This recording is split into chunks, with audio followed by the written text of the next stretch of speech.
Assalamualaikum warahmatullahi wabarakatuh. Berjumpa lagi di mata kuliah mikrobiologi. Kali ini materinya adalah tentang sel dan strukturnya, yaitu sel prokariotik dan eukariotik. Oke, kita langsung masuk ke sel prokariotik ya. Eee, Sebenarnya kalian sudah paham ya perbedaan antara sel prokariotik dan eukariotik. Namun di sini akan diulas lagi sedikit ya. Kalau sel prokariotik itu adalah sebuah sel yang tidak memiliki membran inti ya. Jadi dia tidak punya membran inti dan tidak mempunyai sistem endomembran. Jadi organel selnya juga tidak memiliki membran atau endomembran itu tadi ya, membran dalam.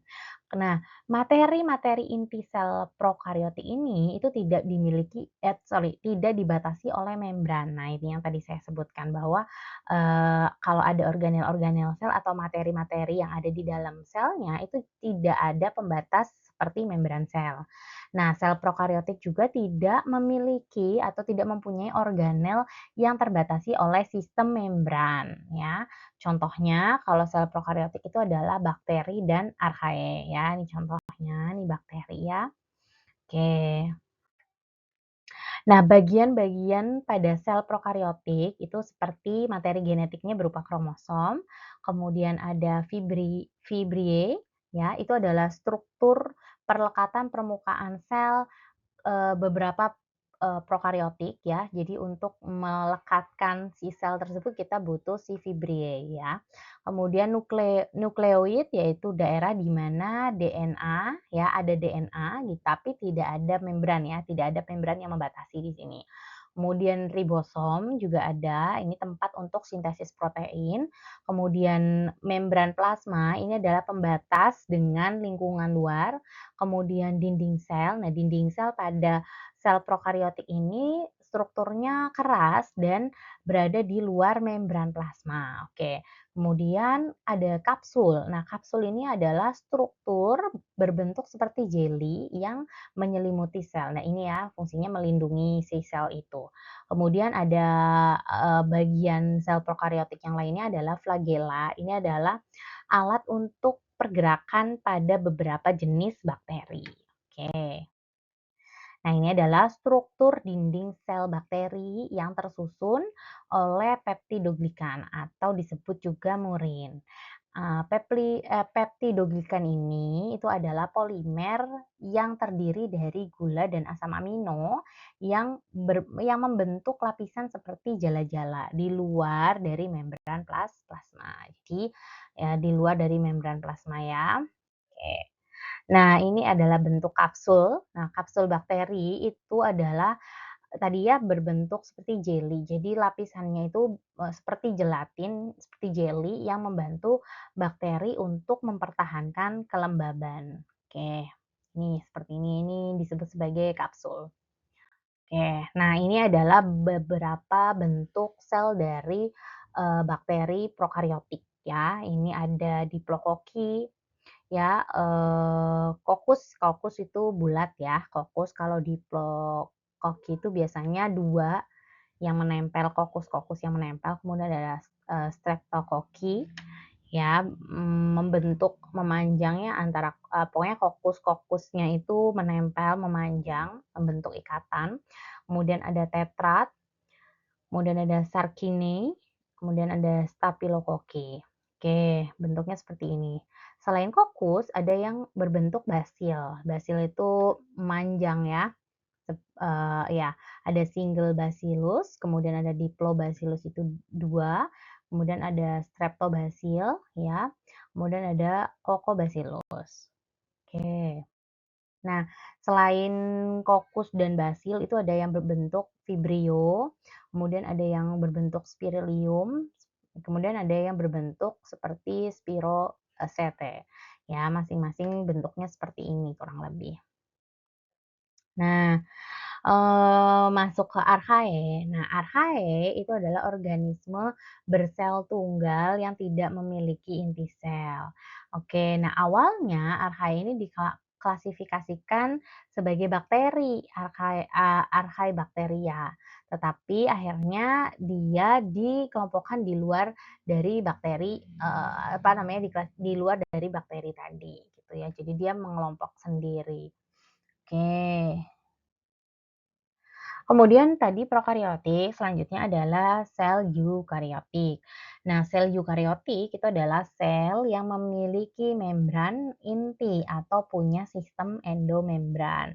Nah, sel eukariotik ini dibatasi oleh adanya sistem membran. Jadi di bagian dalamnya pun organel-organel sel yang ada di dalamnya pun memiliki sistem endomembran. Contohnya adalah sel hewan dan sel tumbuhan. Oke, ini adalah struktur ya, dari sel eukariotik ya, yaitu pada, sel hewan dan maupun sel hewan maupun sel tumbuhan dan fungsinya tentunya. Ada dinding sel ini gambarnya seperti ini ya, ini merupakan lapisan terluar yang disusun oleh selulosa ataupun kitin, ini kalau yang, ada pada tumbuhan yang fungsinya adalah menyebabkan selnya kaku dan juga tahan terhadap tekanan. Nah, ini pada sel tumbuhan ya. Kemudian ada sitoskeleton, itu adalah jaringan filamen protein yang memberi bentuk sel dan mengatur pengorganisasian sel. Ini juga pada tumbuhan. Kemudian membran plasma itu terdiri dari dua lapis lipid ya. Jadi lipid bilayer yang fungsinya adalah mengatur keluar masuknya sel, kemudian, hubungan antar sel juga, dan kemudian selanjutnya adalah RE atau retikulum endoplasma, ini sistem membran yang ada di dalam sel, fungsinya adalah berpartisipasi dalam sintesis lipid dan juga protein. Kemudian nukleus, nah nukleus ini, ada di dalam ya, kemudian dilapisi oleh, membran, kemudian fungsinya adalah untuk tempat sintesis RNA dan sebagai pusat pengendali sel tersebut. Kemudian ada badan Golgi, yang fungsinya untuk, nanti membantu protein ya untuk simpan ke tempat atau disimpan di tempat lain ataupun di luar dari sel itu. Kemudian lisosom. Lisosom ini sebagai tempat untuk membuat enzim pencernaan ya. Kemudian ada peroksisom, ada mitokondria juga. Oke. Kloroplast, ya kloroplast ini pada sel, tumbuhan ini memiliki membran ganda yang di dalamnya terdapat sistem membran yang fungsinya adalah untuk fotosintesis. Kemudian kromosom ini dimiliki oleh sel hewan dan sel tumbuhan ya, eee, memiliki atau berisi informasi genetik. Kemudian nukleolus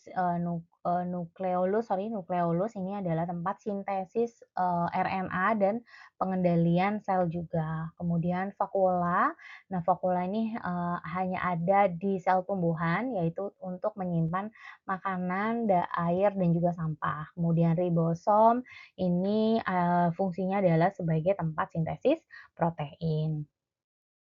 Nah, kemudian tadi itu, sel eukariotik ya, organel-organel sel yang ada di dalamnya beserta fungsinya. Sekarang ini adalah perbedaan dari sel prokariotik dan juga kariotik. Dari ukurannya sendiri, sel prokariotik itu jauh lebih kecil dibandingkan sel eukariotik. Kemudian inti sel, kalau sel prokariotik itu tidak memiliki membran inti jelas ya. Inti selnya juga tidak terlalu terlihat. Kemudian tidak memiliki inti sel. Nah, kalau eukariotik itu inti selnya terlihat jelas, punya membran inti dan ada nukleolusnya atau inti sel ya, anak inti sel. Kemudian pada sel prokariotik itu organel-organel yang ada di dalamnya itu tidak memiliki sistem endomembran, sedangkan eukariotik itu memiliki sistem endomembran. Jadi semuanya terbungkus oleh membran. Kemudian untuk, sel prokariotik, flagellanya itu memiliki 2 protein penyusun ya, sedangkan kalau eukariotik ini flagellanya, tersusun atas banyak mikrotubulus. Kemudian untuk dinding sel, untuk, sel prokariotik itu cukup kompleks dan mengandung peptidoglikan. Sedangkan pada eukariotik itu dinding selnya berupa komposisi kimia yang jauh lebih sederhana. Oke, kemudian untuk membran selnya pada prokariotik itu ada di bagian lapisan luar ya, dia tidak mengandung karbohidrat dan kurang mengandung steroid. Jadi tidak mengandung karbohidrat dan, kurang atau sedikit mengandung sterol atau steroid. Sedangkan yang eukariotik, membran selnya ini mengandung steroid dan karbohidrat. Oke, kemudian untuk sitoplasmanya pada sel prokariotik tidak mengandung sitoskeleton, sedangkan yang eukariotik itu ada sitoskeletonnya. Kemudian untuk ribosom, jauh lebih kecil ya yang prokariotik dibandingkan yang eukariotik. Oke, kemudian untuk susunan kromosomnya, pada sel, prokariotik kromosomnya itu tidak mengandung histon ya, sedangkan pada eukariotik itu, berbentuk multipler dengan adanya histon. Kemudian pembelahan sel, mitosis ya ada pada prokariotik, eukariotik. Kemudian untuk reproduksi seksual, itu, terjadi ya, kalau yang di prokariotik itu tidak ada meiosis, tidak terjadi meiosis, sedangkan yang di eukariotik itu terjadi dengan meiosis. Kemudian permeabilitas dari membran intinya, karena yang prokariotik itu tidak ada, ya berarti tidak ya, kalau kalau yang eukariotik itu selektif ya untuk permeabilitasnya membran inti.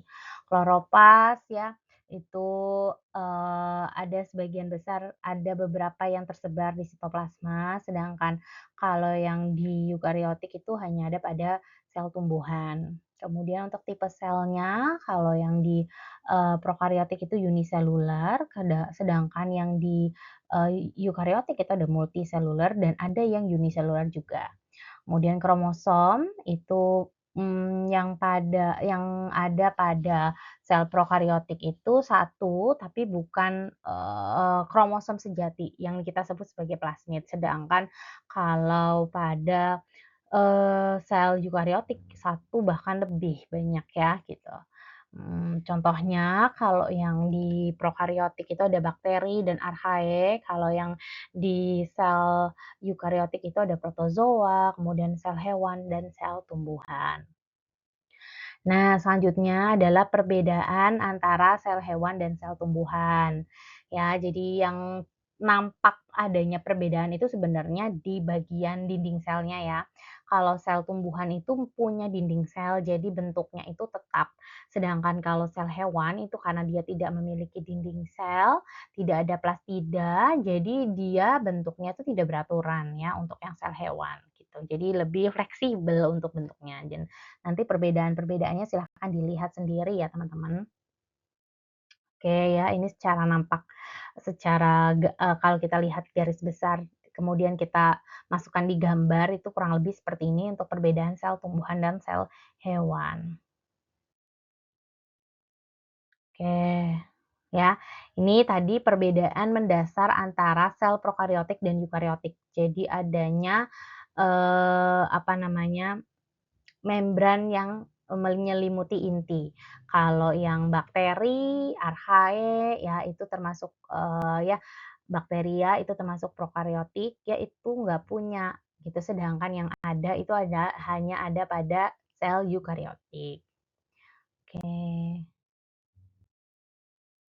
Oke, mungkin itu saja ya pembahasan dari Ibu dan selanjutnya adalah evaluasi. Ini ada beberapa pertanyaan-pertanyaan ya yang harus kalian jawab ya seperti, struktur bagian manakah yang paling menjadi pembeda antara sel prokariotik dan sel eukariotik ya. Jangan sampai terbolak-balik ya antara sel prokariotik, sel eukariotik, sel hewan, sel tumbuhan itu jangan sampai terbolak-balik. Kemudian manakah yang lebih dapat bertahan hidup kira-kira antara sel prokariotik dan sel eukariotik? Menurut kamu penjelasannya kenapa? Ya silakan dijelaskan. Kemudian Apakah benar statement yang menyatakan bahwa ukuran sel hewan lebih besar dibandingkan sel tumbuhan? Kalau benar, coba, sangkutkan dengan, apa ya, referensi ya, menurut ini ya, bahwa memang benar sel hewan lebih besar gitu dengan ukuran seberapa dibandingkan dengan sel tumbuhan. Atau jika salah, silakan kalian juga harus nuliskan referensi juga gitu, supaya kita tahu pembandingnya ya. Kemudian selanjutnya adalah, nah ini kalian coba latihan menggambarkan, sel prokaryotik dan eukaryotik. Jadi nanti dilihat perbedaannya ya antara sel prokaryotik dan eukaryotik. Kalau bisa sel eukaryotiknya itu, hewan dan juga tumbuhan. Jadi nanti kalian bisa membedakan antara sel prokaryotik dan eukaryotik, dan juga nanti di sel eukaryotiknya kalian bisa membedakan antara sel hewan dan sel tumbuhan. Gambarnya secara lengkap, dikasih keterangan supaya kita bisa tahu pembedanya antara keduanya gitu ya. Jadi kita bisa tahu, organel-organel sel atau struktur penyusun selnya apa saja. Mungkin itu saja materi yang Ibu sampaikan ya berkaitan dengan sel dan strukturnya ya, sel prokaryotik dan eukaryotik. Silakan kalian kaji lagi, belajar lagi ya dari pertanyaan-pertanyaan yang Ibu berikan. Mudah-mudahan ini bisa menambah, pengetahuan kalian tentang ini gitu ya. Kenapa kita harus belajar ini sih? Padahal kan materinya adalah mikrobiologi karena memang nanti bersangkutan dengan sel ya teman-teman. Jadi kita ulas lagi pembelajaran ini. Jadi silakan kalian cari informasi sebanyak-banyaknya, oke. Silakan dikerjakan dan mungkin itu saja yang Ibu sampaikan. Kita jumpa lagi di pertemuan berikutnya. Terima kasih. Wabillahi taufik wal hidayah. Wassalamualaikum warahmatullahi wabarakatuh. Thank you semuanya.